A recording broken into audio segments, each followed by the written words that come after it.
সন্দেশখালীর পর এবার ঝড়খালীতে উদ্ধার হলো আগ্নেয়াস্ত্র কার্তুজ। গ্রেফতার করা হয়েছে একজনকে। ত্রিদেবনগর ডি ব্লক এলাকায় অভিযান ঝড়খালী কোস্টাল থানার পুলিশের। উদ্ধার হয়েছে একটি দেশি ওয়ান শটার এবং একটি কার্তুজ। আগ্নেয়াস্ত্র রাখার অভিযোগে গ্রেফতার করা হয়েছে স্থানীয় বাসিন্দা সুশান্ত সরকারকে। সন্দেশখালীতে এর আগে আপনারা দেখেছেন পরপর কিন্তু বিভিন্ন জায়গা থেকে আগ্নেয়াস্ত্র উদ্ধারের ঘটনা ঘটছিল, আর এবার ঝড়খালীতে আগ্নেয়াস্ত্র কার্তুজ উদ্ধার হলো। আর কার্তুজ আগ্নেয়াস্ত্র রাখার অভিযোগে একজনকে পুলিশ গ্রেফতার করেছে।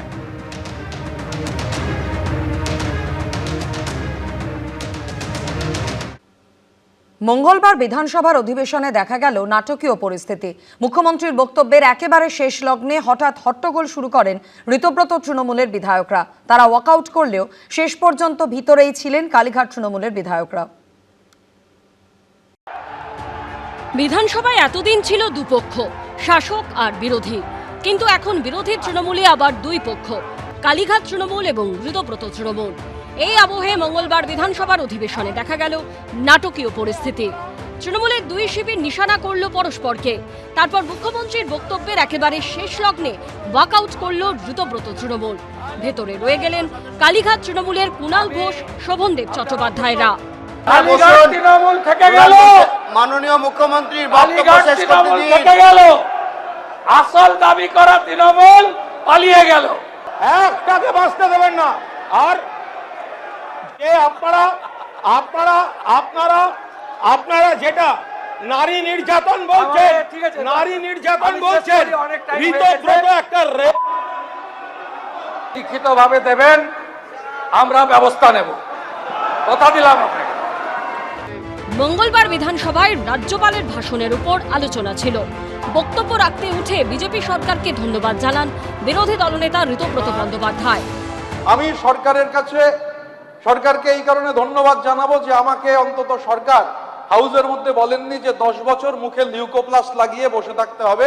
যারা দুর্নীতি করেছেন, যারা অপরাধে অভিযুক্ত, তদন্ত হোক স্যার, কোনো সমস্যা নেই, কিন্তু যারা কোনো কিছু করেননি তাদের মিথ্যা মামলা কেন স্যার দেওয়া হবে? জবাবে 2021-এর ভোট পরবর্তী হিংসার প্রসঙ্গ টেনে আনেন মুখ্যমন্ত্রী শুভেন্দু অধিকারী। যে অত্যাচার আপনারা করেছেন 21-এ, এই অত্যাচার কোন সভ্য দেশে হয় না। আপনারা হিসাবটা শুধু দেখলে অবাক হয়ে যাবেন যে পশ্চিমবঙ্গে কি ধরনের অত্যাচার আপনারা করেছেন।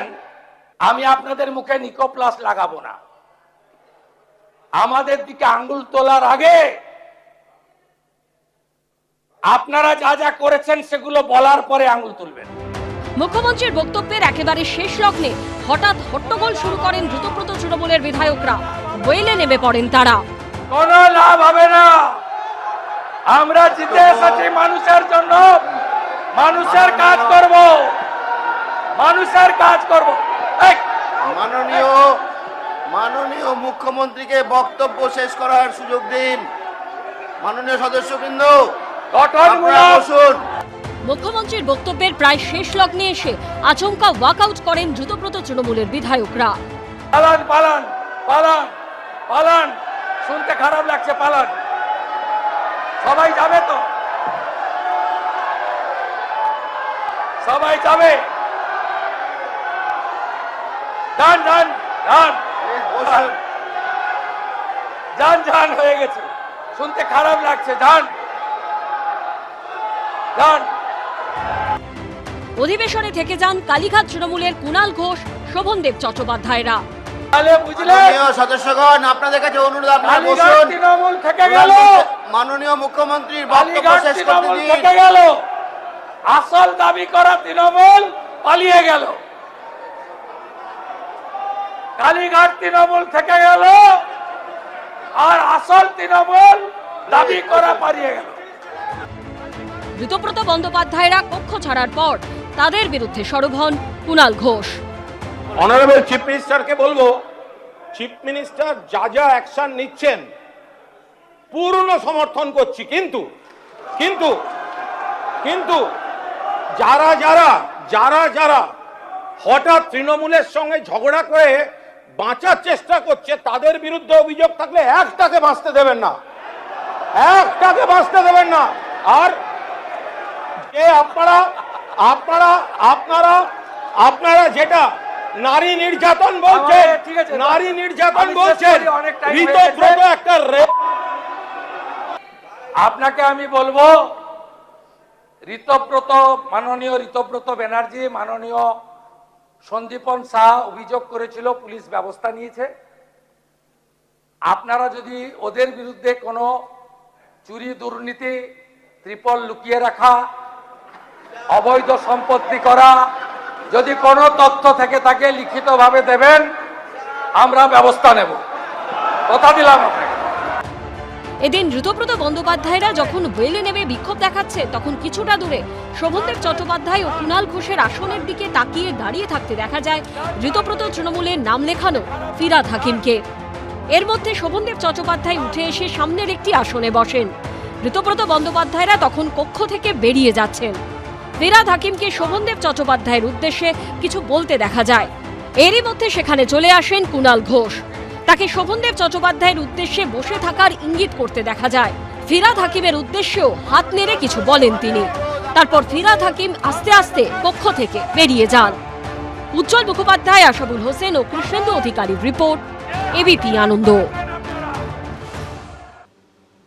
নতুন রাজ্য সরকারের প্রথম বিধানসভা অধিবেশনে তুমুল হট্টগোল, উত্তপ্ত বিধানসভার অধিবেশন। ঋতব্রত তৃণমূল এবং বিজেপির সঙ্গে পদে পদে সংঘাতে জড়ালেন কুণাল ঘোষ।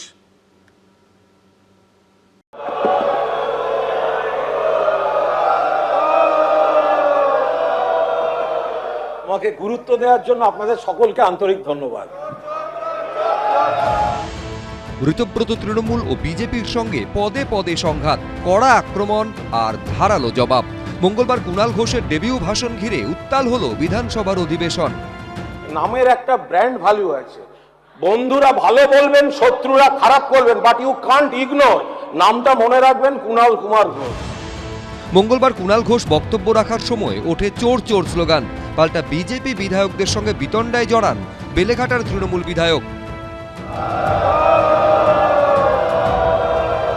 আমাদের শুনতে হয়েছে আমরা মাত্র 5 জন, আরে পাণ্ডবরাও 5 ছিল, কৌরব কুল কিন্তু 100 থেকেও বাঁচেনি। আমি অনুরোধ করব সবার কাছে যে মেইডেন স্পিচে ঠিক দুপক্ষই, শাসক বিরোধী দুপক্ষই তার সৌজন্যতা বজায় রেখে কথা বলুক। সোমবার বাজেট পেশের পর মঙ্গলবার ছিল রাজ্যপালের বক্তব্যের ওপর জবাবি ভাষণ। কালীঘাট তৃণমূলের তরফে বক্তা ছিলেন কুণাল ঘোষ। বারবার বিজেপি এবং ঋতব্রত তৃণমূলের দিকে নিশানা করেন তিনি। স্যার, এখনো হাতের আঙুলের কালি যায়নি। আমি খারাপ হতে পারি, আমরা হেরে যেতে পারি, কিন্তু আমি বেঈমান নই, আমরা বেঈমান নই। এই হাউসে যে প্রায় 270 জন বিজেপির বিধায়ক রয়েছেন, প্রায় 270 জন, তার পাশে যা দেখতে পাচ্ছি যে বিধায়ক রয়েছেন, বিজেপি বা বিজেপি স্পন্সর্ড বিধায়ক রয়েছেন। ব্যাখ্যা আমি তো বুঝতে পারছি না, কাকে কতটা গালাগাল করব, কোন দিকে তাকিয়ে গালাগাল করবো, সব মিলেমিশে আছে। এ টেবিল চাপড়াচ্ছে, ও ওকে চাপড়াচ্ছে, বুঝতেই পারছি না। এদিন প্রায় 20 মিনিট বিধানসভায় বক্তব্য রাখেন কুণাল ঘোষ।